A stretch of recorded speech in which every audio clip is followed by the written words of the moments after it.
Hello and welcome to Make It With Indie. I'm Indie and this is another little time lapse off my phone. Apologies for lack of music, but I can't put any on, so just gonna have to deal with bouts of silence. So this is a process I did the other day of turquoise glitter with some orange. So I started off by taping because I wanted a nice harsh line on the outer. So I've just primed my eyes and then set that primer. So I keep looking forward every now and then just to make sure that I'm getting it in the right place, but I'm just marking out where I want the turquoise to go versus the orange. And then I'm using aqua colours, which are a water-based paint, to outline, do the initial outline, the underpaint, I guess, of the orange section of this look. After I'd done the harsh lines, I just tapped it out with a sponge to try and diffuse the edge, and then started with the aqua turquoise colour on the full lid. If you wonder why I'm pausing as I'm speaking, it's because I can't remember what I did either, so it's kind of like watching it for the first time as well. Should probably have watched it all through again and actually gone back and done the voiceover after that.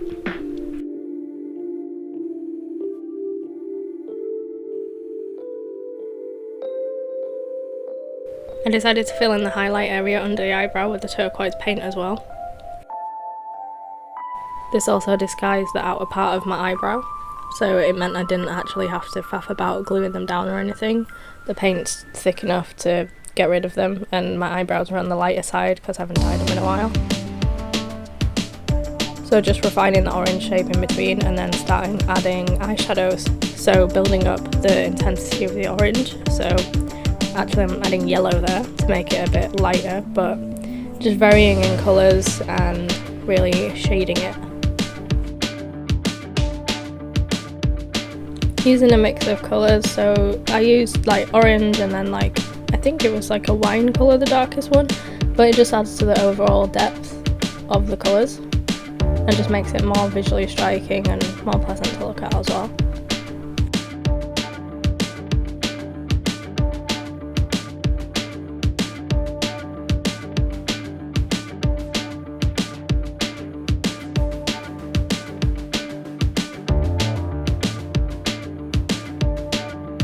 When I was looking at the makeup straight on, I could see that there was a natural highlight in this area, so I just went over it with a lighter yellow colour, so it just popped a bit more in that area, and then also adding it a little further in as well. Ooh, the reveal! See, crisp sharp lines, we love that. Now I'm adding foundation with yeah. This foundation is not my skin tone. It is, out of the three that I have, the middle colour. So it is darker than what I usually wear, because I usually mix a tiny little bit of this with a much lighter foundation. But for what I wanted to do here, which was like a lot of like heavy full contouring, I need to use a mid-tone foundation because the highlight shade is more the usual foundation I use. And if I did it with my usual shade, I would have used like bright white. So that one I'm putting on there, that is like my usual foundation shade. It's not as pale, well no it is pale, but it's not white, you know what I mean. So I'm putting those in the areas to where I really want like harsh highlights. And then just blending that out into that mid-tone. And then when we eventually get to it, when I've buffed it all out, come on, do it, buff it out. So the contour shade is now, it's actually concealer made for dark skinned people, and I'm using it very sparingly because obviously I really don't need too much of this, but it really gives that intense dark contour because this is more of, I guess, a drag look. And also I wanted to try out and make sure that all these kind of works for when I eventually do the contour video that I want to do.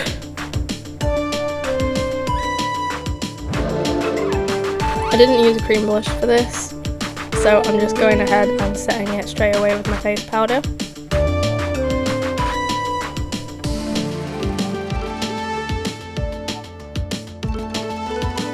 So now I'm continuing to extend the eye area because I wanted to go quite up onto the forehead with it, so I'm just blending out especially like the yellow colours and bringing it up higher and further into the temples.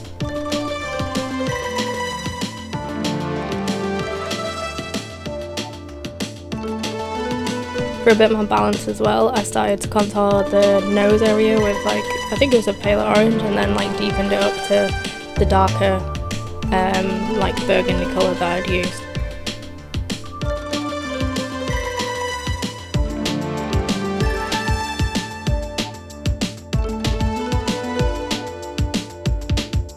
I used a dark burgundy colour under my eyes as well, just as a like eyeliner basically. I didn't drag it too far down my under eyes like I usually do.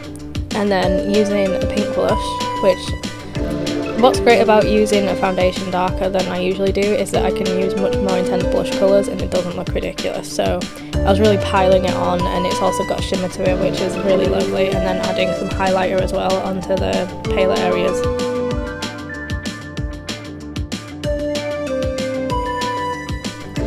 I'm just getting the turquoise glitter ready here. It took me a ridiculous amount of time to like peel off the sticky thing. And then I realised actually the amount of eyebrows that I have out, I will make them quite a feature, so I used a black eyeliner for that. And then I went back to the glitter, so I'm using a glitter glue primer thing, whatever it is, and putting that all over that eye area, like the eyelid. I didn't do it on the highlighted bit, and then just tapping the glitter on very carefully because I didn't want it all to fall down my face.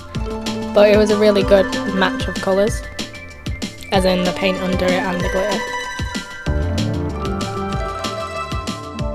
Because I was really happy with the look, I didn't want to mess it all up by putting like winged eyeliner on, especially after peel the tape off.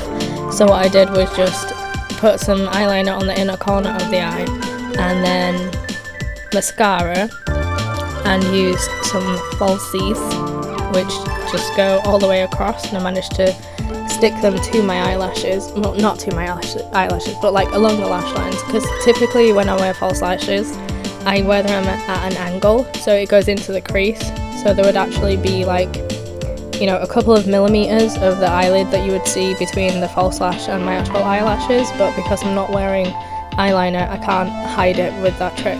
Also, personally, I find it like more comfortable than having it directly on my lashes. So the lips, it was, I think it's some sort of burgundy colour, but basically it was not the right shade. So I just went over it with a darker gloss because I couldn't be asked to find a brown. But this balanced a lot more with the eyeshadow rather than how pink and bright the other one was. So just finishing touches of a bit more blush here, and here we have the final look. I absolutely loved wearing it and wore it for so long. So if you liked it too, let me know, leave a comment, and let me know what you want to see next time. Thank you, bye!